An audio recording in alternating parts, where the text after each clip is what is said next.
The Laura Pendlebury Adventures by Brian Hughes, Episode 1, The Inaugural Flight of Laura Pendlebury.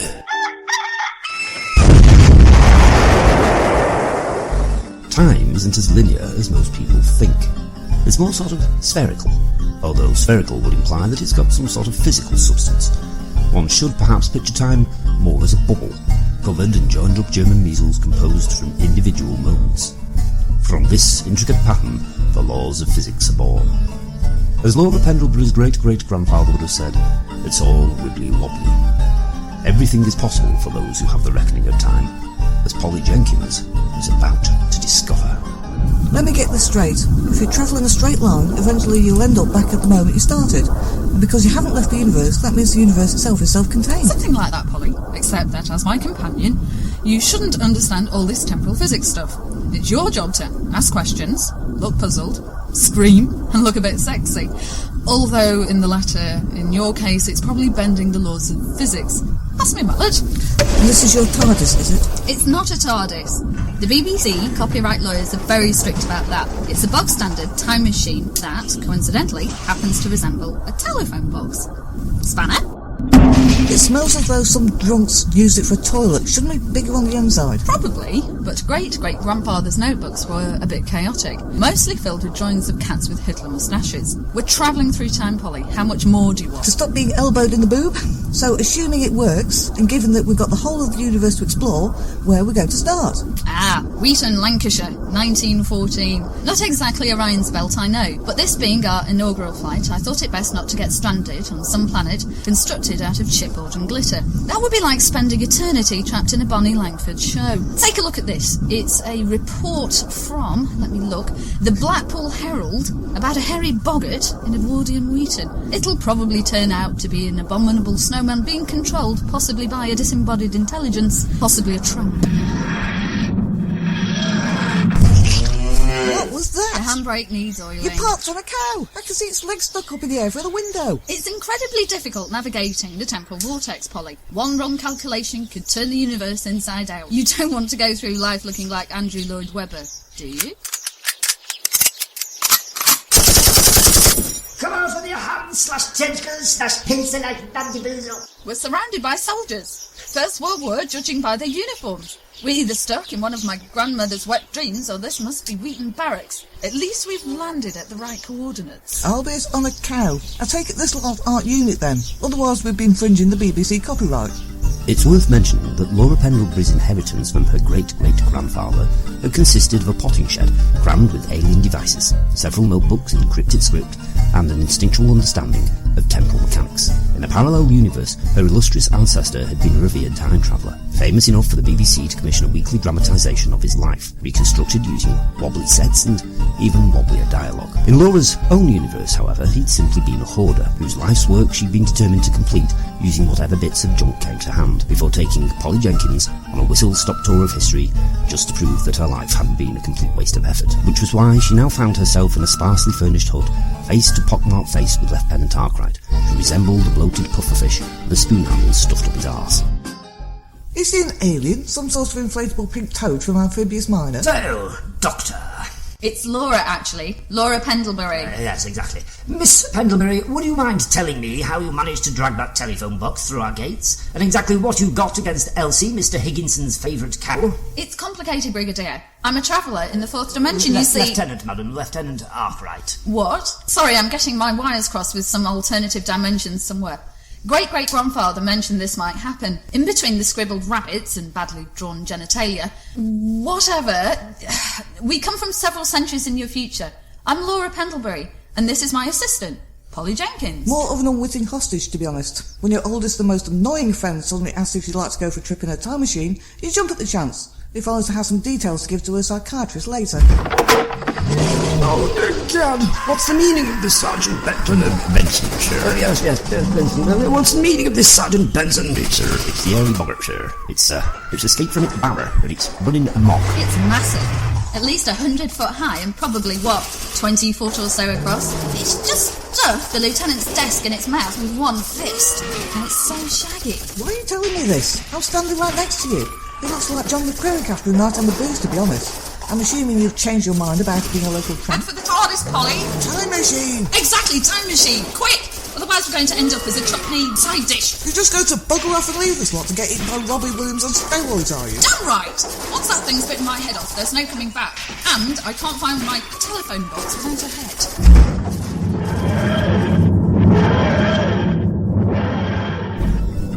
One of the many things that temporal physicists get wrong is what's known as the grandfather paradox. This claims that if somebody were to travel back in time and kill their own grandfather, then they could never be born to travel back in time in the first place. It's a paradox involving grandfathers, as its name suggests. A paradox that's also incorrect. Time, as already mentioned, is spherical and covered in connected moments. All that would actually happen would be that the traveller would continue on a different branch of their journey around time's great circumference, the explanation of which serves as a narrative device designed to cover what was otherwise a short but uneventful journey for Laura and Polly. If you were planning on taking us home, Laura, you appear to have overshot the mark. It's a post-apocalyptic nightmare out there. It's Martin. It always looks like that. At the risk of getting an answer I might not want, what year is this? I'm not sure. One of Mickey Mouse's hands has dropped off my chronometer, sometime during the medieval period, judging by the smell, although that might have just been you soiling your undies. Thing is, Polly, I read a book some years ago about the legend of a sea serpent terrorising the locals around Martin Mere. The hairy boggart didn't work as a warning then. Monsters, Polly, or giant robots controlled by shape-shifting aliens. There's something irresistible about them. Where's your sense of adventure? Back in my lounge with a box of Thorntons waiting for Strictly to come on. What do you intend to do if you meet this serpent? Bugger off, sharpish. I look cool running away with my trench coat flapping behind me. Slightly less cool with a large bite taken out of my shoulders. Shouldn't we be blowing aliens up, saving reptilian civilizations, altering the course of history and other criminal stuff? What's the point in buggering off all the time? Self-preservation, Polly, and cowardice, of course, performed with elegance. Besides, according to Stephen Hawking, lovely chap, our local butcher, and no relation to the famous physicist, our lawyers have told us, obviously not to say, we mustn't alter the past or we'll be changing the future. Which is bollocks, but he's in a wheelchair and it would be politically incorrect to argue with him. You altered the future for that sheep you parked on. Got him in sauce? Come on, Polly. Stuck in your spare tyres, tighten your corsets, hoist up your chins and stick a peg on your nose. There's work to be done. According to Einstein's theory of relativity, somebody travelling faster than the speed of light would also move backwards in time. However, density increases with momentum, rendering any attempt to break the light barrier impossible. Certain scientists, who for obvious reasons must remain nameless, are attempting to overcome this problem by experimenting with wormholes. The idea being that if one end of a wormhole were open on Earth and the other on Mars, the distance between them would only be a few yards. Therefore, anybody passing through said wormhole would travel faster than the speed of light. Unfortunately, the aforementioned scientists appear to have forgotten that an object moves relative to its immediate environment, so, in reality, the traveller would only have moved a few feet, and the whole expensive enterprise would have been a complete waste of time. Literally. However, we're digressing from our adventure. With the blessing of that heretical Nordic bastard Scallagrim that everybody's so bloody fond of worshipping round here, I, Father Cassock, of the elucidated brotherhood, acquired by fanciers, wrap this Eccles cake in this makeshift cross of rather cheap bacon fat injected with water, and banish thou thy hulking leviathan of Martin Mere. I think he's talking about you, Polly. To whatever foul and rancorous netherworld thou originated from. Have to be clear, Liz. The exorcism wasn't entirely successful then. Is it just me, or is there a pattern emerging here? Just a quick shot for the scrapbook. That's got to be the most unrealistic dinosaur I've ever seen. Not that I've ever seen another, but it looks like a giant sock puppet. What if its antenna is just snapped off? Whatever. To the Twatter, Polly! The what? The Twatter! I invented the name myself. It stands for, listen, Time Wrangler and the Temporal Transporter. It sounded fitting somehow. That's enough of that then. Next up, I remember reading somewhere about a boggart horse stalking around Thornton during Viking times. Oh no, I'm not leaving those helpless, if somewhat aromatic peasants out there to get turned into wimpy burgers by that badly constructed creature. Let go of that handle. That's the flush on the toilet. You don't know how to fly this thing, Polly. You'll kill us both. Not to mention getting turds in the console.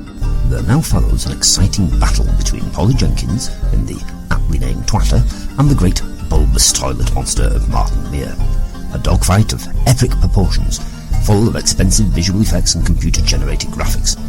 Unfortunately, this being the audio version, our listeners might be required to use their imaginations a bit.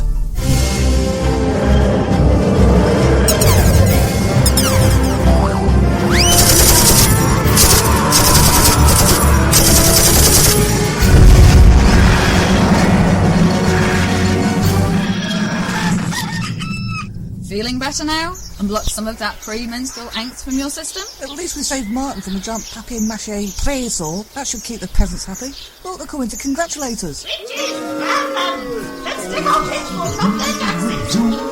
Oh, it's a likely dumb-catching battering. Did that walking compost heap just call us witches? You might have a point in your case, Polly, but even that's going a bit far. Spawn of Satan's studded codpiece, thou art ruinous.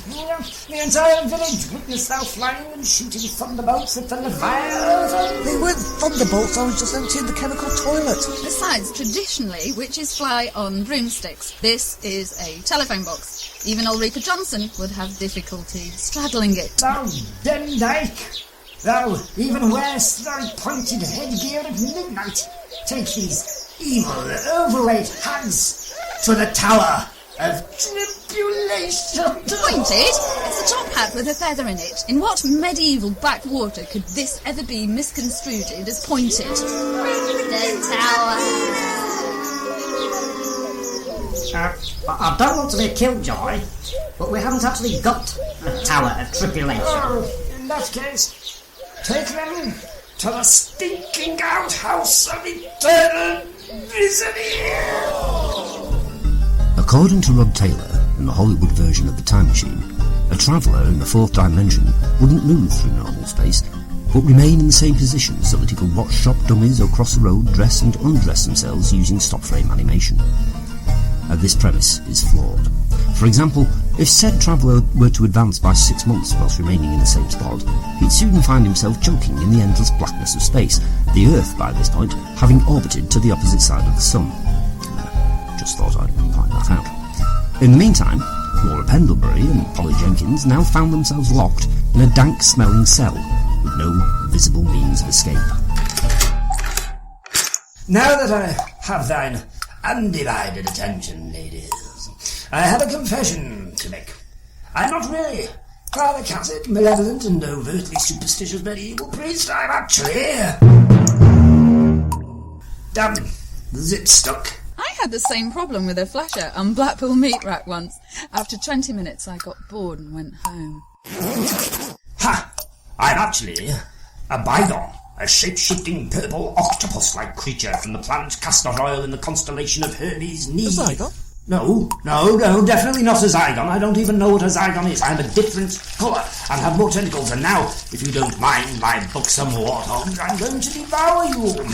Being partial to plenty of undercut crackling. How did you fit all that extra mass into the Father Catholic's disguise? Here, he's wrapping his testicles around my waist. Testicles, Laura. Although, having said that, I went out with George Townsend from the Seaman's Mission on Dock Street in Fleetwood once. He had a similar sexual technique.